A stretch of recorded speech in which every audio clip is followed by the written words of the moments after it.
Hi everybody, today we will talk about how to fix or how to solve the problem of Bitmoji app. We click on settings,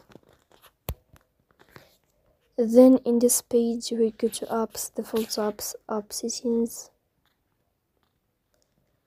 Here in this page you will go to Bitmoji app and you can click. After that, in this page of app info you will click on first stop and you will click OK.